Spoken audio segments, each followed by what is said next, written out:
장시간의 컴퓨터 작업으로 피로감을 느낄 때는 고개를 뒤로 젖혀 하늘 보기 스트레칭을 틈틈이 해주는 것이 목 건강 관리에 도움이 됩니다.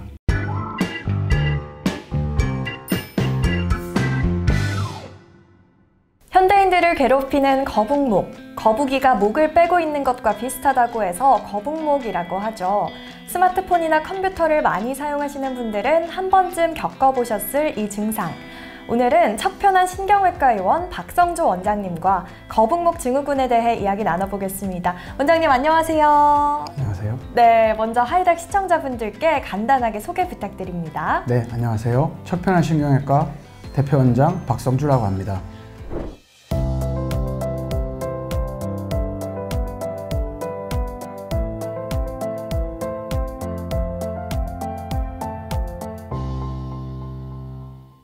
원장님도 이 스마트폰이나 컴퓨터를 좀 많이 사용하실 텐데 원장님도 거북목 증후군에 대해서 걱정해 보신 적 있으세요? 네, 저도 평상시에 컴퓨터를 많이 쓰는 편이라서 수시로 신경을 쓰고 있는 편입니다. 오, 그러시군요. 그러면 이 거북목 증후군이 나타나는 원인은 바르지 않은 자세 때문인가요? 원인도 궁금합니다. 네, 거북목 증후군의 가장 큰 원인은 장시간 고개를 숙이고 있는 자세 때문입니다. 흔하게는 눈높이보다 낮은 모니터를 장시간 내려다보거나 고개를 숙이고 핸드폰을 오랫동안 사용하는 것에서 비롯됩니다. 이렇게 머리가 앞으로 혹은 아래로 향하는 자세가 반복되면 목과 어깨의 근육뿐만 아니라 척추에도 무리가 생겨서 통증이 발생하게 되고 안 좋은 자세가 오래 지속될 경우에 척추에 과부하가 오면서 디스크로 이어지게 됩니다. 네, 그렇군요, 원장님. 저도 좀 목이 뻐근해서 정형외과를 간 적이 있는데 이게 일자목으로 발전할 수 있다 이런 얘기를 들었거든요. 그러면 일자목 증후군과 버섯 증후군, 또 거북목 증후군 이렇게 세 개가 헷갈리는데 어떻게 다른 건가요? 사실 정확한 구분 없이 혼용되어서 사용되고 있습니다만 정확한 의미를 따져서 구분하자면 본래 경추는 C자의 형태이지만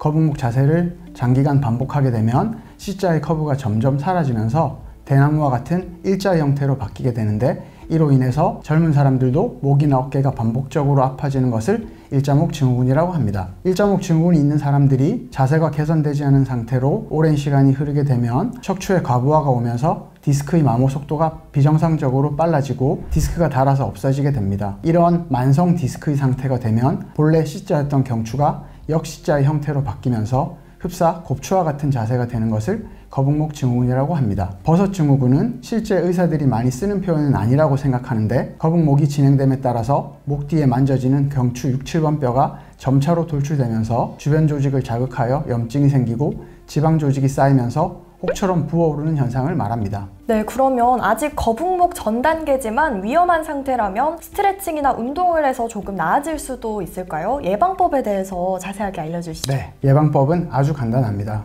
경추 본래의 C자 형태를 최대한 유지시켜주는 것이 가장 좋은 예방법이 될 것입니다. TV나 모니터를 눈높이보다 조금 높게 설치해서 사용하게 되면 고개를 숙이는 시간이 줄어들게 됩니다. 핸드폰을 사용할 때는 보통 가슴 높이에서 사용하게 되는 경우가 많은데 조금 불편하더라도 눈높이에 두고 사용하는 습관을 들이시는 것이 필요하겠으며 학생들의 경우 독서대를 사용하는 것도 큰 도움이 될 것입니다. 장시간의 컴퓨터 작업으로 피로감을 느낄 때는 고개를 뒤로 젖혀 하늘 보기 스트레칭을 틈틈이 해주는 것이 목 건강 관리에 도움이 됩니다. 네, 그렇다면 거북목 증상이 심할 때 어떻게 치료나 관리를 해야 될까요?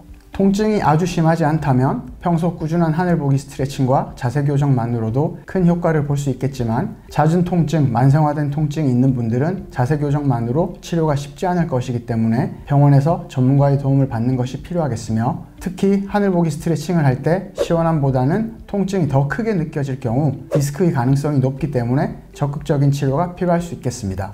네, 그렇군요. 그러면 혹시 이 증상이 심해지면 수술을 해야 될 경우도 있을까요? 네.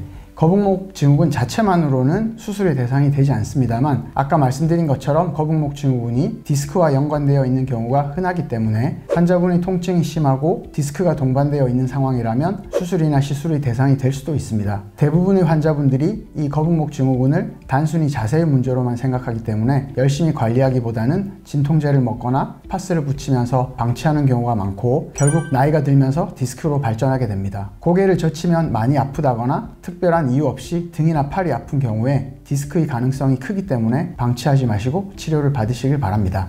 그러면 증상이 좀 나아졌더라도 영구적으로 괜찮은 건 아닐 수도 있나요? 좀 다시 재발할 수도 있는지 궁금합니다. 네. 청소년기의 1.5근 잘 관리한다면 완치될 수도 있으나 거북목 증후군은 나이가 들어갈수록 인대가 약해지고 척추를 붙잡아주는 힘이 부족해지면서 점차 심해질 가능성이 높기 때문에 영구적인 회복보다는 관리에 초점을 맞추는 것이 더 적절하다고 생각합니다. 피부 관리 혹은 탈모 관리와 똑같다고 생각하시면 이해가 쉬울 것 같습니다. 그렇기 때문에 방치해서는 안 되는 병임에도 불구하고 나중에 더 심해지면 관리하겠다 하는 환자분들이 많으셔서 안타까울 때가 많습니다. 나중에 더 심해진 때에는 스트레칭이나 교정이 아니라 시술이나 수술이 필요하기 때문입니다. 심지어 수술 후에도 관리가 안 되면 또 재발되기 때문에 심해지기 전에 잘 관리하는 것이 최선이겠습니다. 고개를 젖히면 통증이 심한 분들은 꼭 병원에 가셔서 치료하시길 당부드리고 싶습니다. 네, 오늘은 척편한 신경외과 의원 박성조 원장님과 거북목 증후군의 원인, 치료법, 재발 가능성 등에 대해 이야기 나눠봤는데요. 거북목은 우리 현대인의 고질병인 만큼 꾸준한 관리와 치료가 필요하겠습니다. 저희는 다음에도 여러분의 궁금증을 속 시원히 해결할 주제로 찾아뵙겠습니다. 원장님, 오늘 말씀 감사합니다. 감사합니다.